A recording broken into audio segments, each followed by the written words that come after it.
Ça y est, la saison 2024 de Ligue 1 est terminée, on va rentrer donc en 2025, il reste 2 matchs pour vraiment terminer la première partie de saison de la saison 2024-2025 de Ligue 1, mais je trouve qu'on en a vu assez pour pouvoir tisser un bilan sur les joueurs individuellement et pour que je vous propose pour moi le meilleur joueur de chaque club de Ligue 1. Salut tout le monde, c'est Mathieu, très heureux de vous retrouver aujourd'hui pour une nouvelle vidéo. On va s'intéresser aux performances individuelles de plusieurs joueurs en Ligue 1, il reste plus que 2 journées début janvier 2025 avant la fin de la première partie de saison de Ligue 1. Et donc pour moi on en a vu assez pendant ces 15 premières journées pour pouvoir proposer les meilleurs joueurs de chaque club de Ligue 1. Bien sûr parfois ça a été des choix très compliqués, on aurait pu en mettre 3 ou 4, parfois ça a été plus dur même d'en prendre un seul, surtout dans les aiguilles qui sont en fin du classement.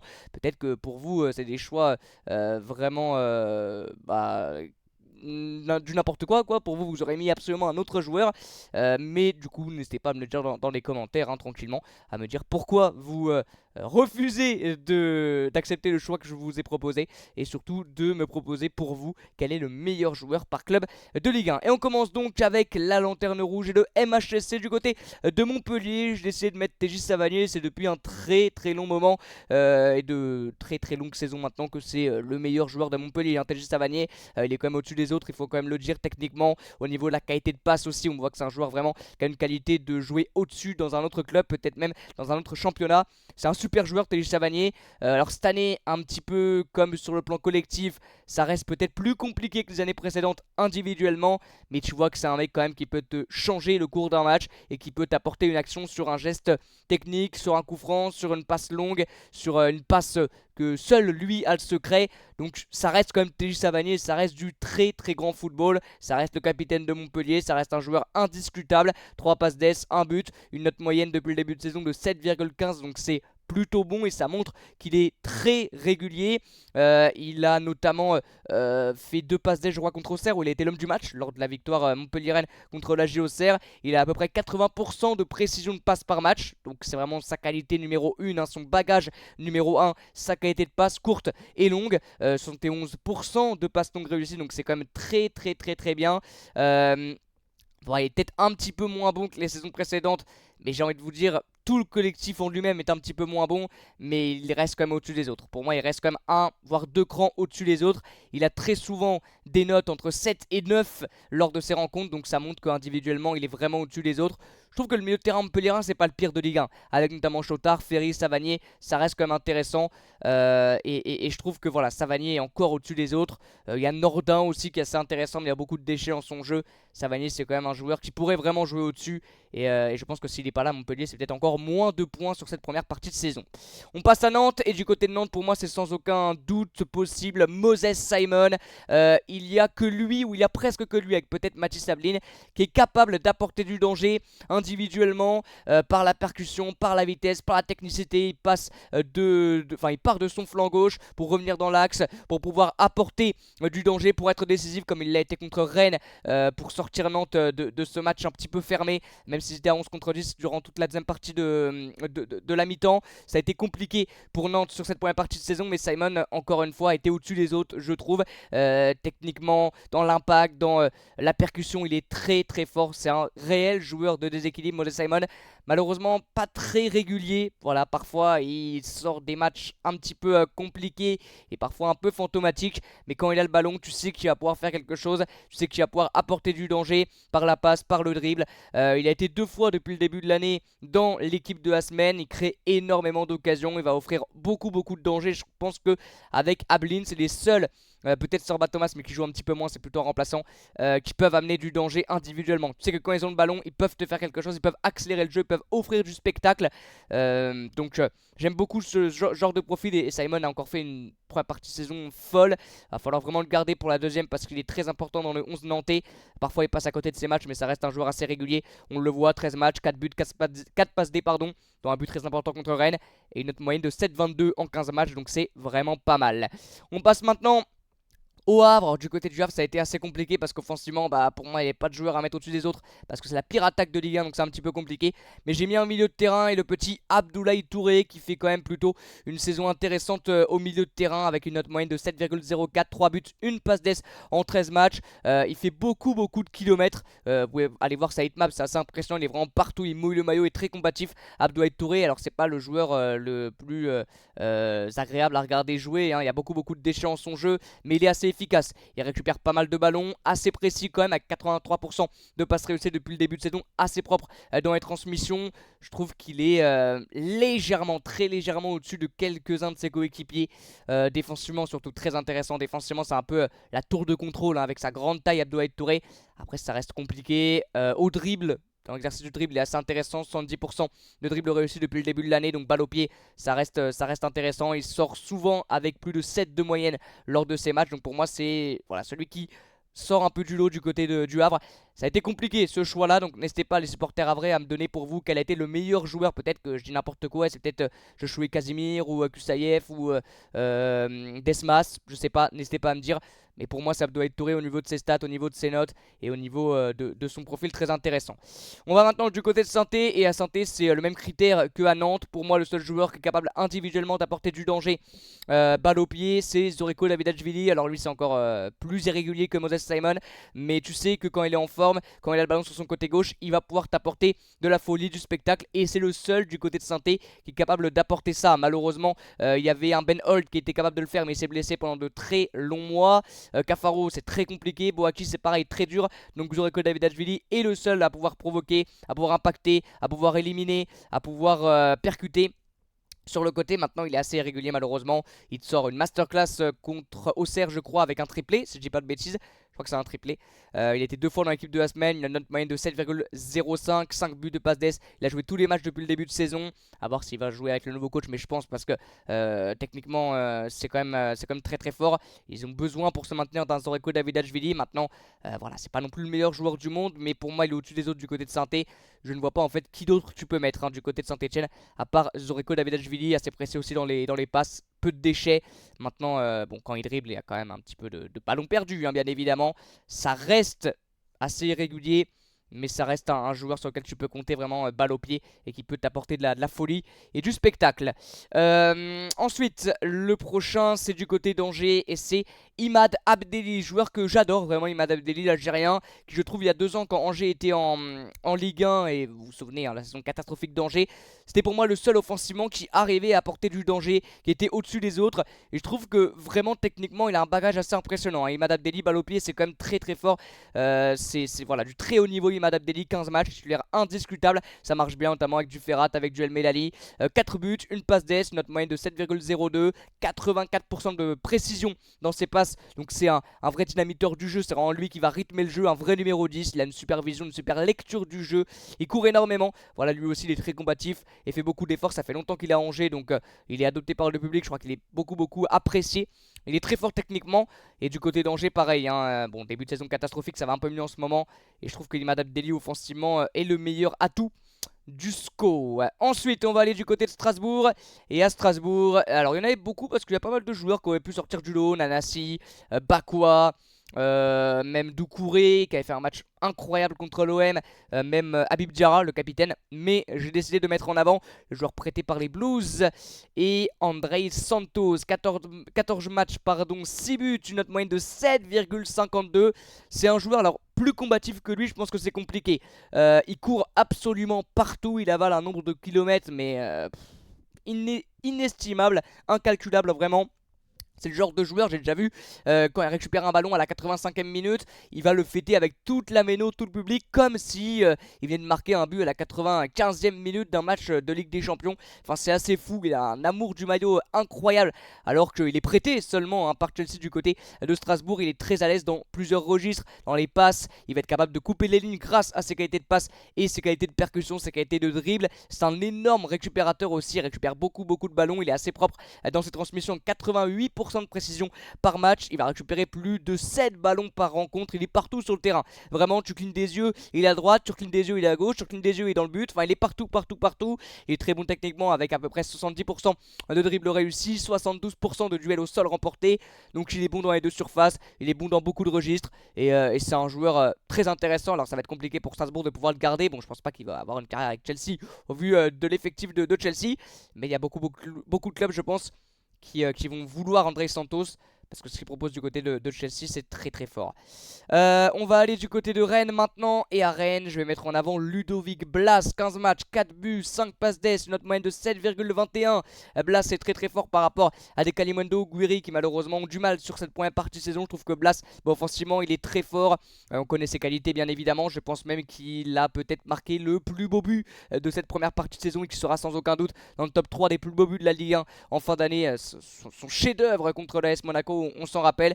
C'est vraiment un dynamiteur du jeu qui a fait un match incroyable contre la SSE, qui a sorti vraiment plusieurs fois Rennes de l'embarras et qui pareil par son bagage technique va pouvoir sortir Rennes de situations un petit peu compliquées. 82% de précision dans la passe par rencontre. Blas, c'est un joueur tellement agréable à regarder jouer que je trouve de plus en plus régulier. C'est vrai que quand il était à Nantes, la régularité c'était pas son fort. Et là même l'année dernière avec Rennes c'était un petit peu compliqué. Et cette année je trouve qu'il est un peu plus régulier. Il est au-dessus des Kalimundo, des Guiri. Bon, c'est pas le même registre et le même poste exactement, mais offensivement en tout cas je trouve que c'est le meilleur. Et même du côté de Rennes, je trouve que c'est vraiment le meilleur joueur, Ludovic Blas. Ensuite on va aller à Brest. Et du côté de Brest, alors on aurait pu mettre Ludovic Ajor, qu'on aurait pu mettre beaucoup de joueurs. Mabalde aussi qui est vraiment très intéressant, Abdallah Sima, Del Castillo. Et moi j'ai décidé de mettre un ancien Stéphanois et Madi Camara que je trouve très très bon, Ligue 1 et Ligue des Champions. Même si là c'est vraiment basé que sur la Ligue 1, mais il est très irrégulier tout le temps. 15 matchs de jouer, donc c'est pas 15 matchs de titulaire, je crois qu'il en a joué 12 ou 13, mais il est rentré à chaque fois. 2 buts, une passe d'ess, une moyenne de 7,05. Lui aussi c'est un joueur au registre box-to-box qui est partout sur le terrain, très combatif, extrêmement complémentaire avec un Magnetti. Il a peu joué avec un Perles Melou, mais ça marche aussi bien. Le trio, en tout cas cette année ils ont peu joué ensemble, mais ce trio là il marche très bien. C'est un ratisseur au milieu, un joueur extrêmement combatif qui va beaucoup courir et faire beaucoup d'efforts. 90% de précision dans les passes par match, donc c'est un joueur très propre, il y a peu de déchets dans son jeu. Et quand tu as un joueur comme ça, réellement tu as l'impression de jouer avec un milieu à 4 quoi. Tu as 3 joueurs au milieu de terrain et lui tu as l'impression qu'il compte pour 2 parce qu'il est partout, il fait beaucoup d'efforts, extrêmement combatif aussi. Je pense que les supporters brestois l'apprécient énormément. Il y a beaucoup de joueurs du côté de Brest qu'on aurait pu mettre dans ce rôle de meilleur joueur. Et Madi Camara je le trouve vraiment bon. Il était beaucoup critiqué par les supporters stéphanois. Bon, c'était la période où Saint-Etienne était descendu je crois, donc tous les joueurs étaient critiqués. Mais là ça fait 2-3 ans qu'il est à Brest et 2-3 ans qu'il est titulaire indiscutable. Et que c'est peut-être l'un des meilleurs milieux de terrain de Ligue 1. Pas le meilleur, bien évidemment, pas le meilleur, mais dans le top 10 sans aucun doute. Ensuite on va aller à Toulouse. Et du côté de Toulouse, un joueur que j'adore, c'est surtout son registre et son profil que j'adore. Et c'est Yann Gbo, l'ancien joueur de Rennes qui avait pas eu de chance avec Rennes, qui avait surtout pas eu de temps de jeu avec les Rennais. Avec Toulouse il en a parce qu'il est titulaire indiscutable. 15 matchs de but, 2 passes d'ess, notre moyenne de 7,06. Joueur comme Moses Simon, comme Zorko Davidashvili, qui fait énormément de différence, énormément d'efforts, avec un Abouklal sur l'autre côté, ça marche très bien. En plus on le voit, Toulouse a vraiment fait une première partie de saison, il reste encore 2 matchs, mais en tout cas une année 2024 sur la saison 24-25 très intéressant. Et c'est grâce aussi à des joueurs comme Gbo et comme Abouklal. Gbo j'adore, vraiment j'adore, il peut aussi jouer en numéro 10. Et cette année, alors j'ai pas suivi tous les matchs de Toulouse, alors il y a Siro aussi, Donoum, il y a plusieurs joueurs intéressants côté toulousain, réellement beaucoup de joueurs intéressants. Mais Gbo surtout parce que c'est quasiment un choix personnel, j'adore vraiment le profil et le joueur, et lui aussi il est tellement séduisant à regarder jouer. Du côté de Reims, bon par contre du côté de Reims je pense qu'il n'y a pas trop photo. Comment ne pas parler de Yann Waito, bien sûr, quelle saison de Yann Waito. 15 matchs, 3 buts, 3 passes d'ess, 7,35. J'adore Yann Waito depuis qu'il est du côté de Reims, mais je trouve un petit peu irrégulier, c'était son problème cette année. Il est très régulier, Yann Waito. De l'autre côté Yann Nakamura, ça marche bien aussi avec lui, assez complémentaire. C'est assez fou, à peu près 60% de dribble réussi.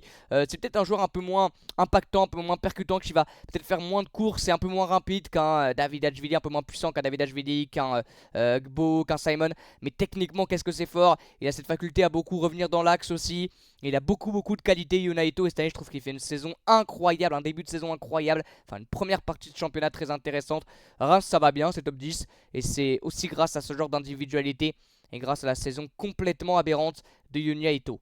La prochaine équipe, c'est Auxerre. Alors Auxerre, pour moi aussi, il n'y a pas trop de débat.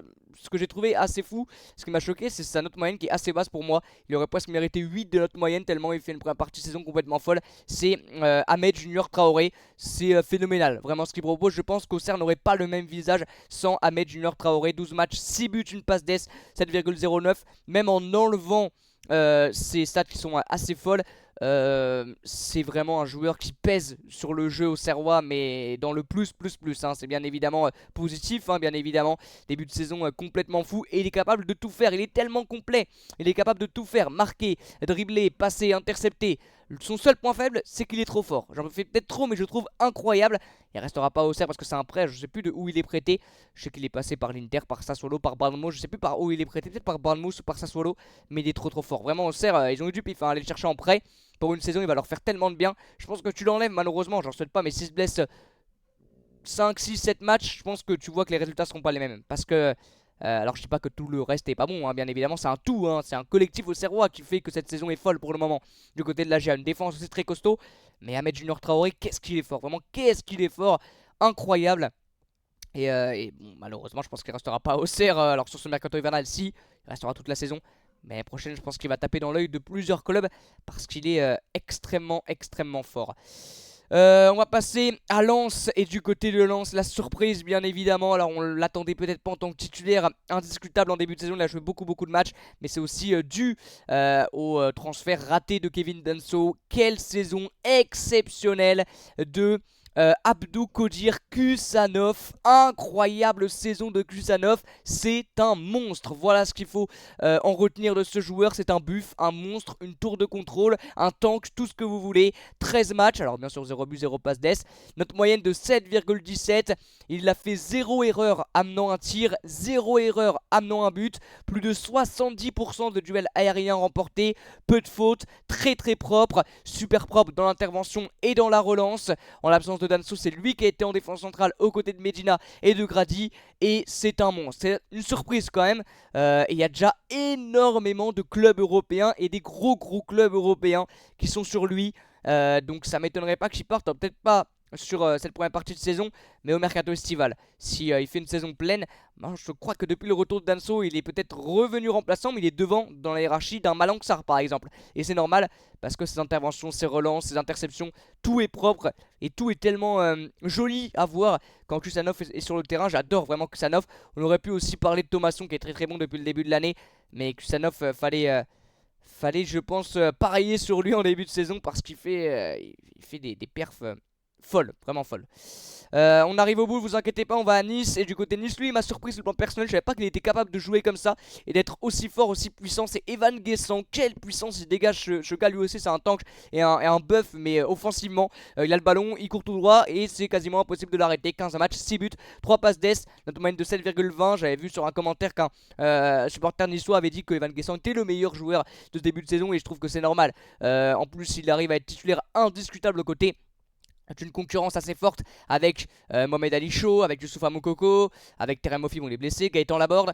Enfin c'est fou, Evan Guessant il est titulaire mais indiscutable, il a joué tous les matchs il les a joués. Élément imperturbable du 11 de Will Steele. Et ouais, il a des stats assez impressionnantes, hein. L'impact, la puissance, la percussion qu'il met quand il a le balle au pied, c'est assez fou. 2 fois dans l'équipe de la semaine, 6 buts pour 5,70 XG, donc 5,70 buts attendus, il en a mis 6. Donc ça montre son réalisme et son sens du but assez incroyable. Il a l'aise des deux pieds parce qu'il a mis 3 buts pied droit, 2 buts pied gauche et 1 but de la tête. Donc il s'est marqué dans toutes les positions et de toutes les parties du corps. Il a marqué du genou un jour, j'en suis sûr. Et il a la capacité de gagner des mètres avec le ballon. Son match contre Montpellier, je sais pas s'il a perdu un ballon quand il l'avait au pied, hein. Vraiment il arrive à cette capacité à gagner des mètres balle au pied, ce qui est assez impressionnant réellement. On passe à Lyon, et du côté de Lyon il y a beaucoup de joueurs à mettre en avant, mais j'ai décidé de mettre Corentin Tolisso. Surprenant retour, mais dans le bon sens du terme. Il y en a même qui parlent de lui, pourquoi pas en équipe de France. Bah pourquoi pas, vraiment pourquoi pas, parce que la première partie de saison de Tolisso, elle est d'une très haute volée, elle est vraiment impressionnante. C'est un peu la résurrection de Coco Tolisso. J'ai l'impression peut-être même qu'il a retrouvé son meilleur niveau, peut-être pas encore physiquement, parfois on voit qu'il a un peu de mal à finir les matchs, mais sinon avec son milieu de terrain Verretou et Matic, ça marche très bien. Il a un petit peu de mal en début de saison avec Cacré, mais là ça marche mieux avec Matic et Verretou. 85% de précision par match dans les passes, 82% de précision dans le camp adverse. Il a fait un match un peu moins bon contre le PSG, mais sinon c'est très très fort, notamment contre Francfort où l'Olympique Lyonnais a peut-être joué son meilleur match de la saison, donc tout le monde a été fort, ça a été lui qui a été homme du match. Donc pour vous dire, il a une note vraiment moins bonne contre le PSG, 6,2. Mais il a des stats assez impressionnantes, 75% de dribble réussi, très bon dans l'interception, très bon dans les passes, très bon dans le jeu vers l'avant, dans la vision de jeu, dans la lecture du jeu. Il est indéboulonnable, pardon, c'est mis en français, au milieu de terrain. Et il a très souvent une note de 7 en note moyenne. Ça lui fait 7,20 de moyenne générale, on va dire, sur cette première partie de saison. Après, pareil, on aurait pu parler de Luca Perry, on aurait pu parler de Malik Fofana, de Ryan Cherki, bien évidemment, de Clinton Mata aussi.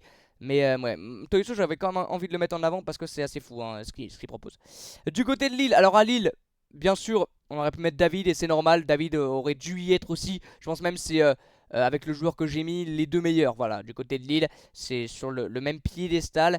Mais c'est Edon Zerova. Edon Zerova, quel joueur. Alors lui, t'aimes bien le foot grâce à ce genre de joueur. Tu adores et tu regardes le foot pour ce genre de joueur. C'est un magicien, tout simplement. C'est un magicien. 12 matchs, 4 buts, une passe d'ess, notre moyenne de 7,16. C'est fou, vraiment. Le LOSC a eu un pif quand ils l'ont acheté il y a 2-3 ans, assez impressionnant. Pour moi, techniquement, c'est un des meilleurs joueurs de Ligue 1, sans aucun doute. 4 buts sur 2,42 XG, parce qu'il a mis beaucoup de buts dans une position assez normalement impensable. Donc il est très réaliste. Et ouais, il met des très jolis buts. Il a beaucoup d'exploits perso à son palmarès, 86% de précision dans les passes, donc il est précis lui aussi, propre. Et en plus avec des joueurs comme Cabella, comme Pedro Porro, comme Haralson, comme David, bon bah ça marche très bien. Aussi Thiago Santos notamment, enfin ça marche très bien. Du côté de Don Zegrova, j'adore ce joueur. Alors David aussi, on aurait pu le mettre, c'est l'un des meilleurs, peut-être même le meilleur buteur de Ligue 1 de cette première partie de saison avec Barcola je crois. Mais ouais, Zegrova c'est surtout que c'est un magicien et tu regardes le foot pour ce genre de joueur, vraiment. Il y en a encore 3. Et on va donc passer à l'AS Monaco. Et du côté de Monaco, c'est Elias Benchegir, bien évidemment le Marocain. Si je dis pas de bêtises, ouais, le Marocain. Putain, le Maroc, ils ont une équipe de ouf. Elias Benchegir, 15 matchs, 4 buts, 3 passes d'ess, notre moyenne de 7,25. Quelle saison de Benchegir, les deux, à Cliouche et Benchegir, ça montre quand même l'académie et les jeunes joueurs que Monaco possède parce que qu'est-ce qu'il est fort, mais qu'est-ce qu'il est fort Elias Benchegir. Je sais pas quel est le meilleur des deux, j'ai même pas envie de les comparer parce que les deux sont tellement jolis à voir jouer. Il est extraordinaire avec le ballon au pied, dans le dribble, dans la passe. Enfin cette année c'est très fort ce que propose Elias Benchegir. Après très complémentaire aussi avec un Golovin, avec un Minamino et avec un joueur comme Akliouche. Mais Benchegir vraiment au-dessus du lot et c'est logiquement l'un des meilleurs joueurs de l'AS Monaco de cette première partie de saison. Il en reste 2 et on passe à l'Olympique de Marseille. Du côté de Marseille, j'ai décidé de mettre Jérômino Rulli. Alors c'est pas souvent une bonne nouvelle quand ton meilleur joueur c'est ton gardien. On aurait bien évidemment pu parler de Mason Greenwood, de Luis Enrique, de peut-être Rongier même. Mais Jérônimo Rulli, quelle saison quoi. Je pense que s'il n'est pas là, l'OM n'est pas deuxième, très sincèrement. 15 matchs, 56 arrêts, 2 pénaltys arrêtés sur les 2 qu'il a eu à concéder, une note moyenne de 7,41. Je pense réellement que ça serait pas pareil pour l'OM sans lui. Ça change tellement d'un Paul Lopez parce que lui il est complet, il sait tout faire, il est bon partout sur sa ligne, dans ses sorties. Je pense que c'est son atout principal. On va le voir au niveau des stats, 94% de sorties réussies, c'est son atout principal en 1 contre 1. Il est tellement fort sur les pénaux, on le voit, il est très intéressant, sortie aérienne, jeu au pied peut-être à améliorer, mais sinon quel joueur, mais quel joueur incroyable. 80% de duels remportés, 94% de sorties réussies, 76% d'arrêts par match, 2 pénaux arrêtés sur les 2 concédés, une seule petite erreur entraînant un but. Je sais plus c'est contre qui, ça doit pas être une erreur de fou, mais il y a une seule erreur entraînant un but. Mais impressionnant, vraiment très impressionnant Jérôme Rulli. Après bien sûr on aurait pu parler de Greenwood, Greenwood aussi il fait une saison incroyable. Et le dernier c'est le Paris Saint-Germain. Alors on aurait pu mettre Achraf Hakimi qui, alors c'est peut-être pas fait voler, on va pas parler de vol parce que Lookman le mérite, mais il l'aurait mérité tout autant, le ballon d'or africain.